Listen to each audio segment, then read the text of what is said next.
issue is that, and I don't like everything about Discovery, but after season 1, it gets an overall pass from me, and I did enjoy it. And I did enjoy many parts of season 1, but there's a lot of it that is like, why the fucking why is this happening? Aside from that, I really liked the character arc that Philippa goes through with Burnham. And at the end of that arc, she is not the Empress anymore. She is not that brutal person.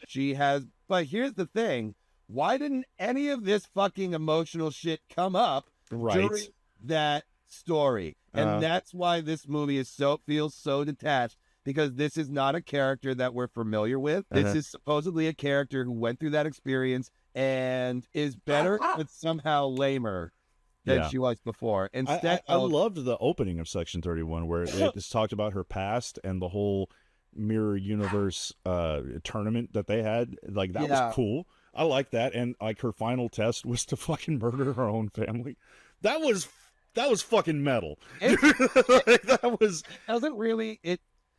They do this weird thing where they try to make it feel like the Empire before her was tamer.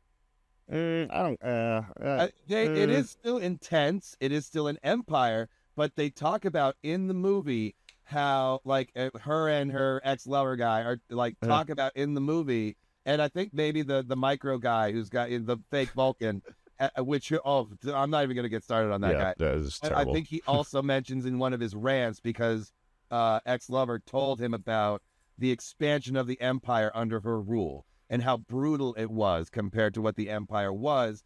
And so when she left, when her seat of power was vacated, the Empire just was this much more rigidized, brutalized version of itself. Correct.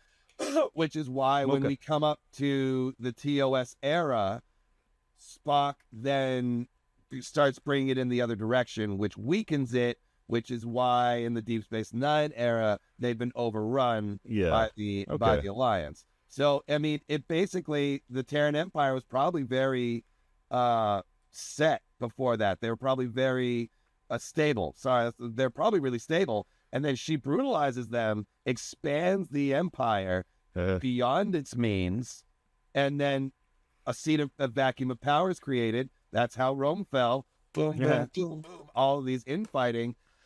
Eventually, Spock takes over. People are ready for reform, and they become weak. Anyway, we've spent too much time talking about this shitty movie. Yeah. Anyway, that's our mini review of Section 31 inside CQB. So let's get back to the Donager. Yeah, back to the Donager.